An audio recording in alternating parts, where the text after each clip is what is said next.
Haleluya, haleluya, haleluya. Shalom alaikum Shema Masia. Salam Aki. Aku kabarkan Injil keselamatan. Anaknu meyukhadin. Kita ini sangat istimewa. Bapak Ibu yang kasih Tuhan, ketemu lagi dengan saya Evangelis Avraham Effendi Usman. Pada kesempatan kali ini Bapak Ibu kita akan menjawab beberapa pertanyaan dari saudara kita yang muncul di kolom komentar channel Injil Kabar Baik Habaget. Pertanyaan mereka Bapak Ibu, mengapa umat Kristen menyembah Yesus Kristus? Mengapa umat Kristen menyembah Yesus Kristus? Saya sudah tulis Bapak Ibu yang kasih Tuhan, dan kita akan menjawab. Perhatikan baik-baik, simak baik-baik Bapak Ibu. Ini adalah pertanyaan yang sangat baik. Pertanyaan yang sangat luar biasa, baik dari iman kekristenan maupun orang yang tidak percaya kepada Yesus menganggap penyembahan apapun selain Tuhan sebagai dosa yang sangat besar. Baik umat Kristen maupun umat-umat yang lain sangat setuju bahwa ketika kita menyembah bukan kepada Tuhan, maka itu adalah satu kesalahan atau satu dosa yang sangat besar. Nah, Bapak Ibu yang dikasih Tuhan, perhatikan baik-baik. Kita harus bertanya dulu. Yang pertama, siapa yang menciptakan bumi beserta isinya dan juga langit beserta isinya? Siapa yang tidak berdosa? Pertanyaan yang ketiga, siapa yang dapat mengampuni dosa? Yang keempat, siapa yang dapat menentukan siapa boleh masuk surga? Pertanyaan yang kelima Bapak Ibu, siapa yang layak disembah? Jawaban daripada 5 pertanyaan itu, jawabannya pasti Tuhan.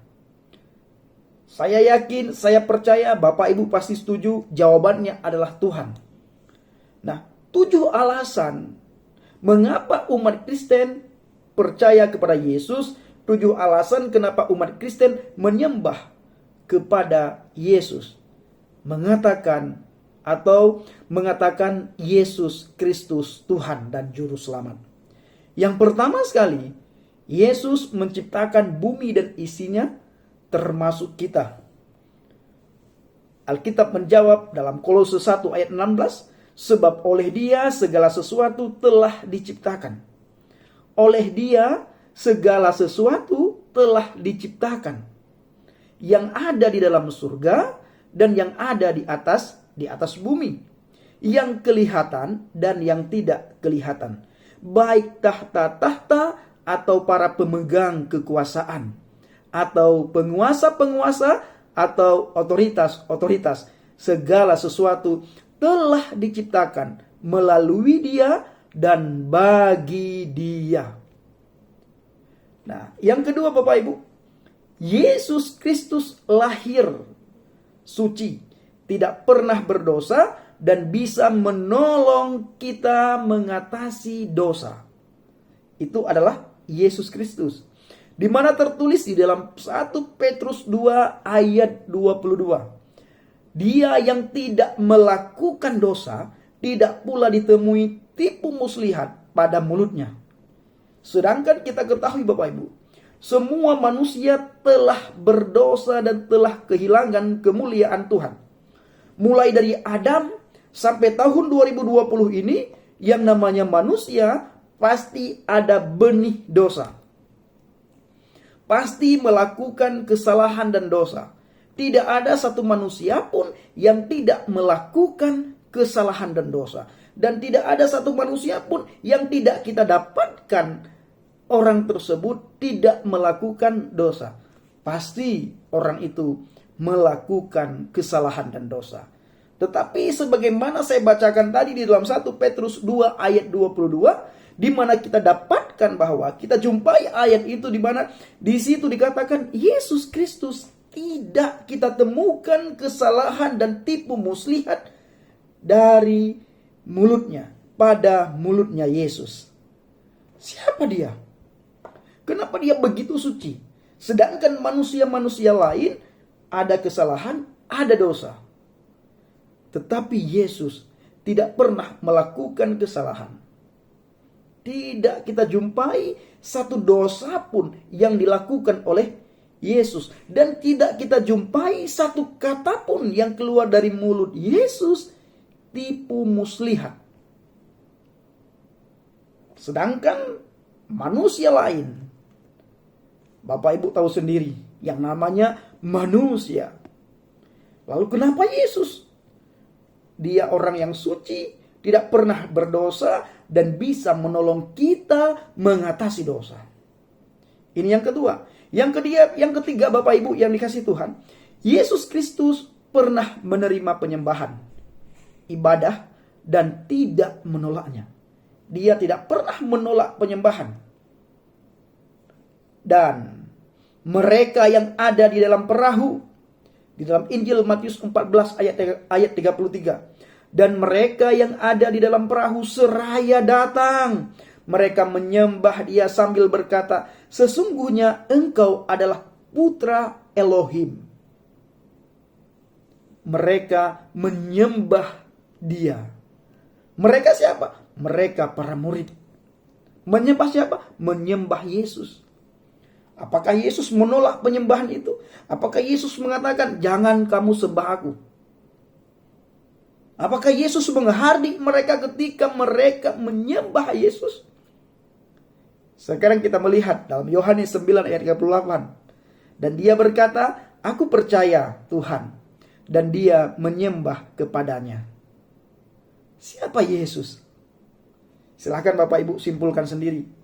Yang keempat, semua malaikat menyembah Yesus Kristus.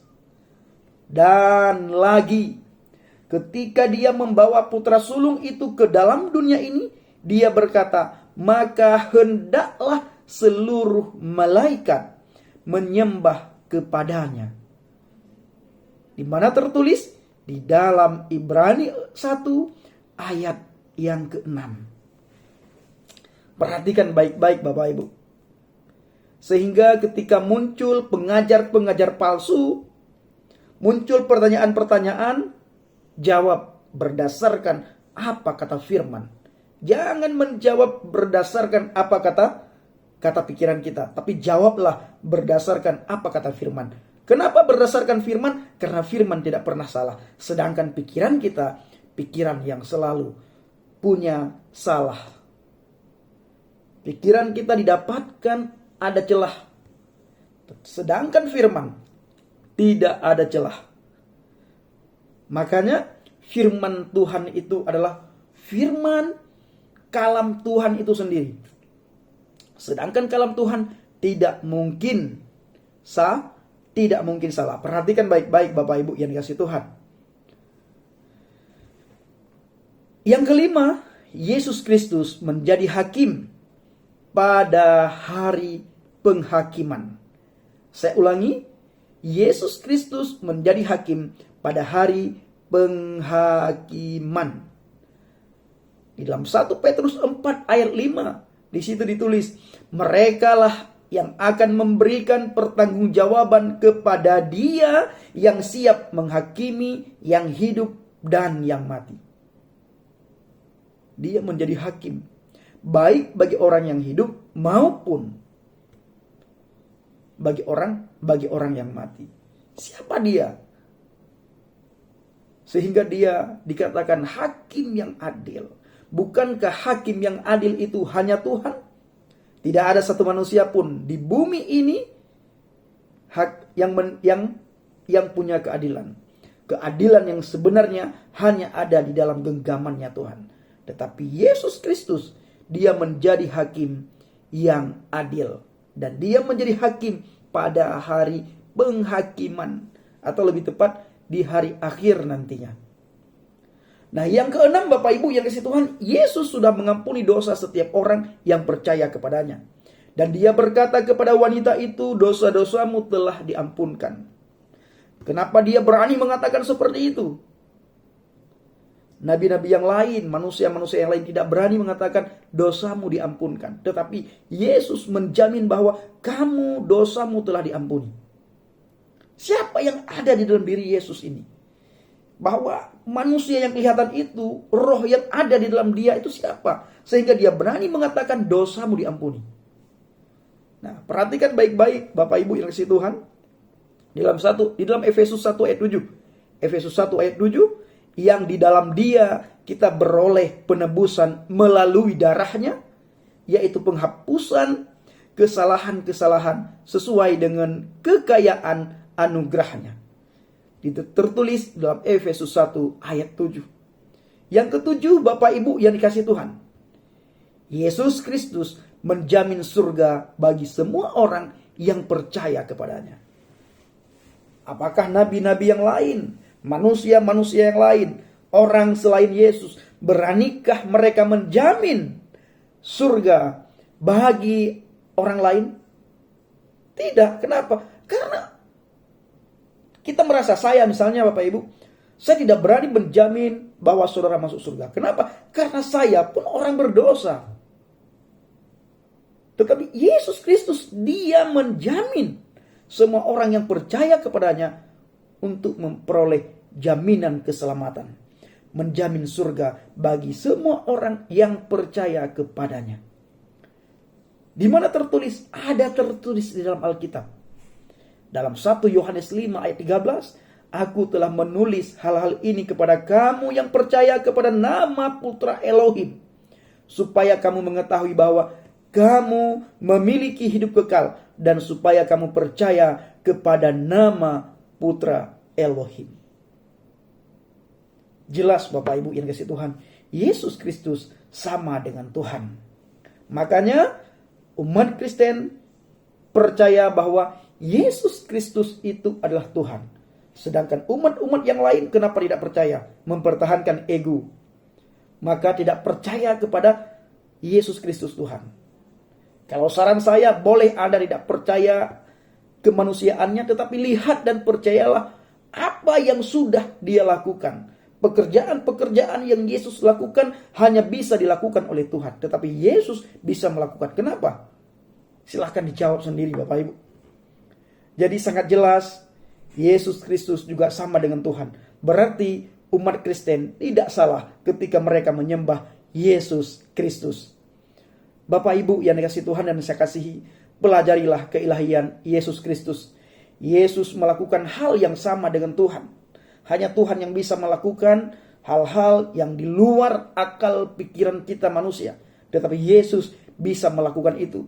Jadi pengikut Yesus menyembah Yesus sebagai Tuhan karena dia adalah Tuhan sendiri. Menurut Alkitab, bukan menurut pikiran manusia. Menurut Alkitab itu tidak salah dan bukan dosa. Kita ingin semua orang Bapak Ibu yang dikasihi Tuhan belajar ayat-ayat suci dan mempertimbangkannya sendiri. Lalu minta Tuhan yang Maha Pencipta untuk menunjukkan kepada saudara dan saya bahwa Yesus Kristus adalah jalan, kebenaran, dan hidup. Terima kasih. Inilah yang bisa saya sampaikan. Kiranya menjadi berkat bagi saudara semuanya. Shalom alaikum b'shem Hamasiah. Salam Aki. Bapak Yahweh memberkati saudara semuanya. Aki, aku kabarkan Injil keselamatan.